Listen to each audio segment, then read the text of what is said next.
Oh, Sarvadharmastapakatvam Sarvadharmaswarupakaha Acharyanam Mahacharyo Ramakrishnaya Te Namaha. O establisher of all the faiths, embodiment of all the religions, the greatest teacher among all the teachers, O Sri Ramakrishna, my salutations to you. So, Sri Ramakrishna has beautifully showed us the way out, how to get out of that entrapment of Mahamaya, how to get out of the passage that Mahamaya has created for us to get entrapped into that world of misery, to that world of destruction. And Sri Ramakrishna says, love for God. With love for God, we can come out of the passage that Mahamaya has created for our destruction and free ourselves. Let us not remain the fish caught in the net. Let us not remain the silkworms caught in the cocoons. Let us not remain the grains who are going to be crushed under the millstones. Let us take the name of God and be at the peg of the millstones. Reach the opening of the passage that Mahamaya has created to entrap us and come out of it towards our freedom, towards our liberation, towards our enlightenment. So that was the wonderful teaching that Sri Ramakrishna gave us during our last session, and also that song where the devotee is piteously crying to Mother that my boat is sunk in these worldly waters, in these ferocious worldly waters. The storm is just sinking my boat. My helmsman is clumsy. The six passions stubborn oarsmen, they are bent upon destroying me. Under such condition, the faith has shattered. My the devotion, the rudder of devotion is all shattered. What can I do? There is no way for me but to sink in this worldliness. But, O Mother, with the raft of your holy name, with the raft of your sweet name, O Mother, I will cling to this raft. I will cling to this raft of your sweet name and swim on the waves of this water of worldliness and reach ashore. I won't get trapped. That is the ultimate faith that the devotee, with that faith, the devotee is piteously praying to Mother, please save me. That is the only hope now for me, your holy name. Love for your holy feet, O Mother. And Sri Ramakrishna says that is what is going to set the householders who have got entangled in the worldliness. That is going to set them free from that entanglement.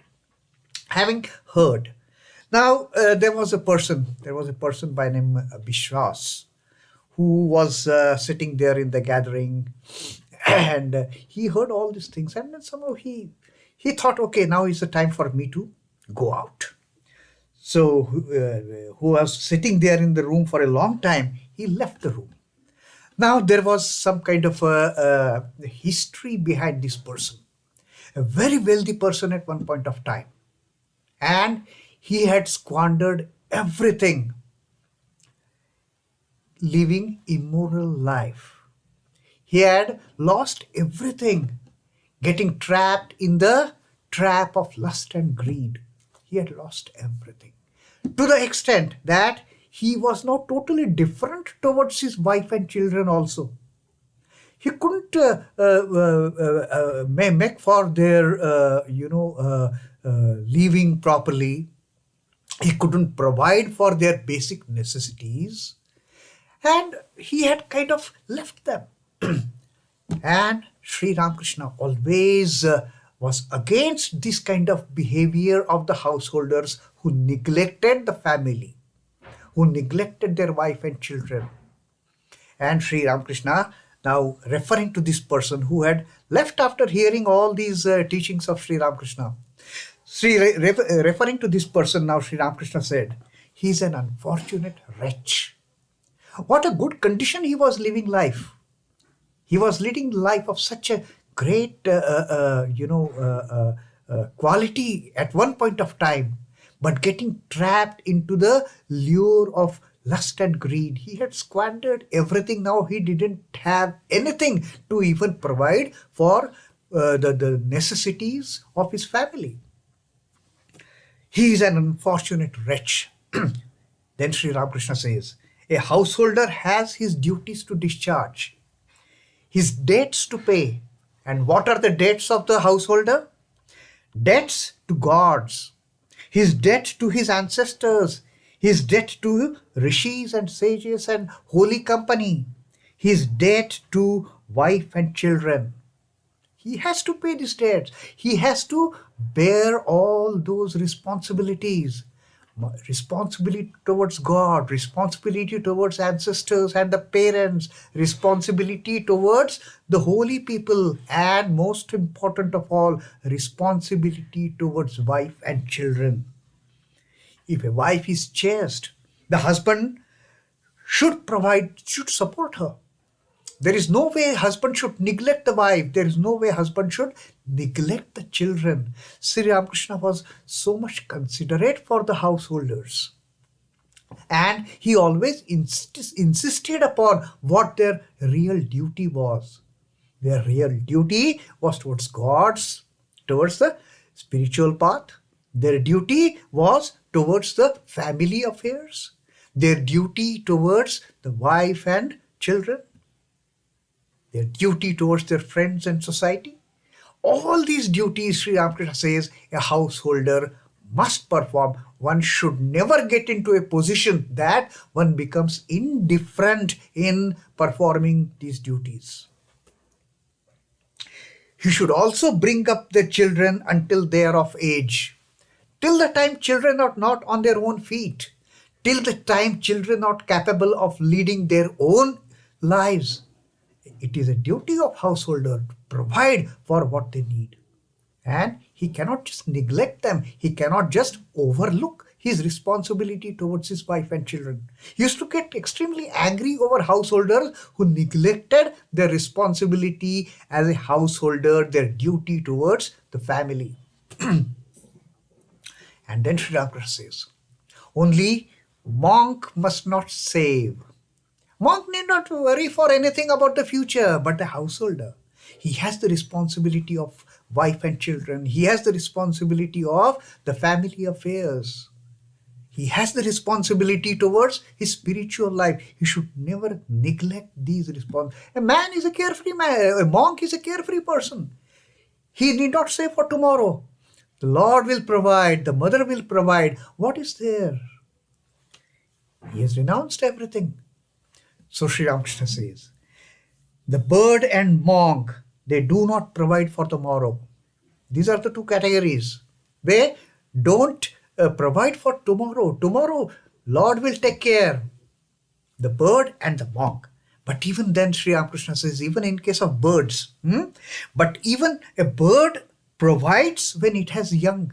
It is not that a bird does not shun away from that duty, does not shun away from that responsibility till the time those young chicks are there in the nest to be fed by the mother bird. The mother bird provides for their food. The mother bird takes care of them. And once the children, they grow, once the tiny birds, they grow and they fly away from the nest, that's it. Then the mother bird is carefree. But till such time, the younger ones are there in the nest. She has to, she goes and fetches food for them, makes all the effort.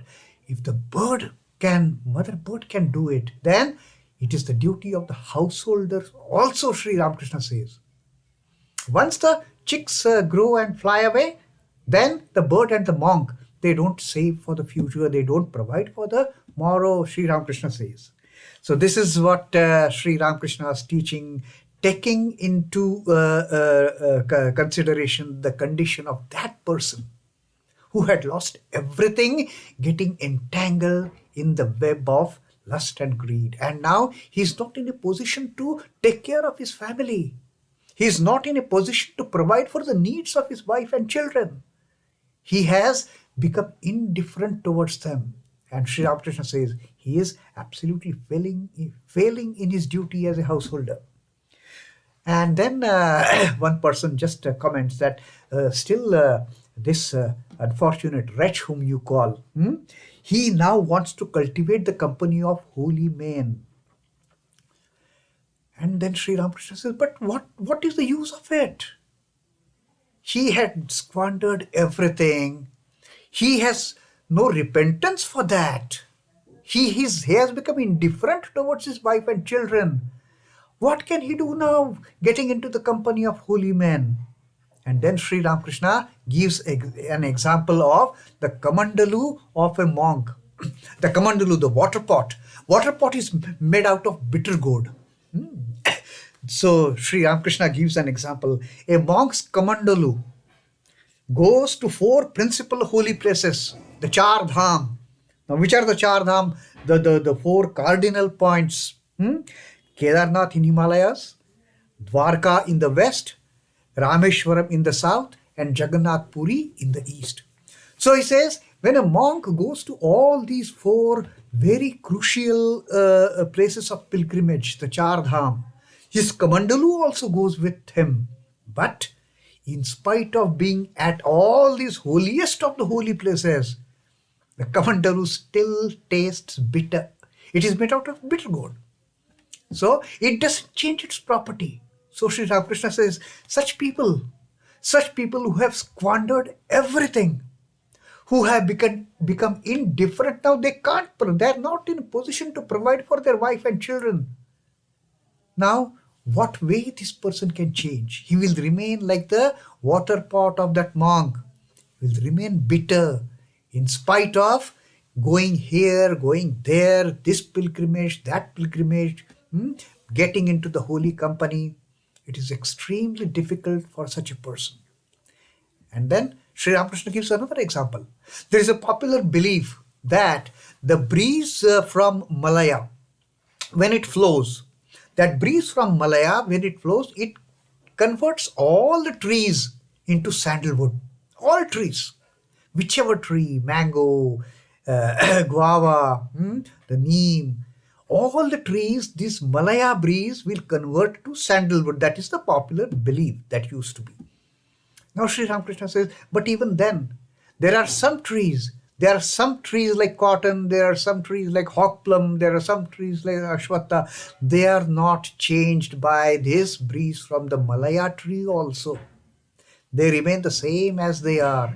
And Sri Ramakrishna is not very sure what change mingling in the holy company will actually bring into this unfortunate wretch who has squandered everything, all the opportunities that he had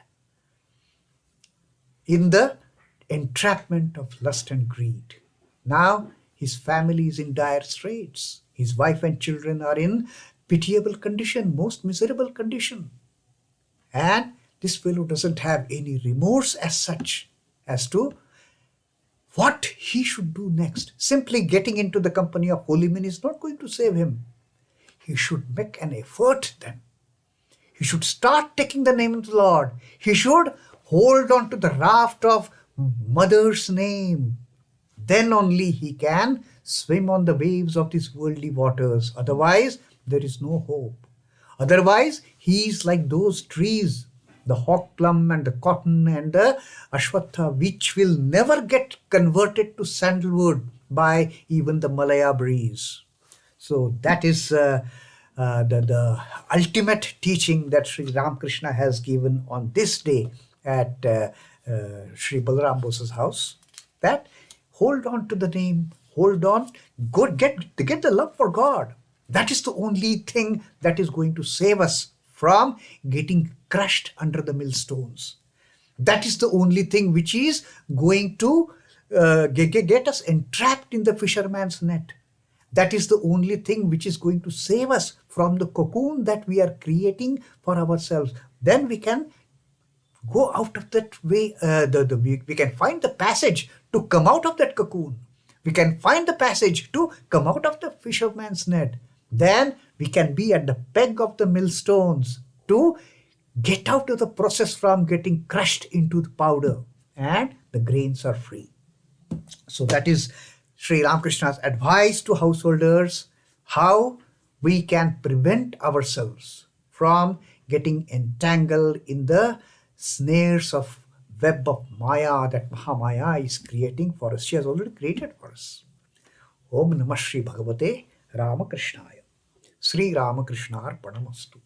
Jai Thakur, Jai Ma, Jai Swamiji.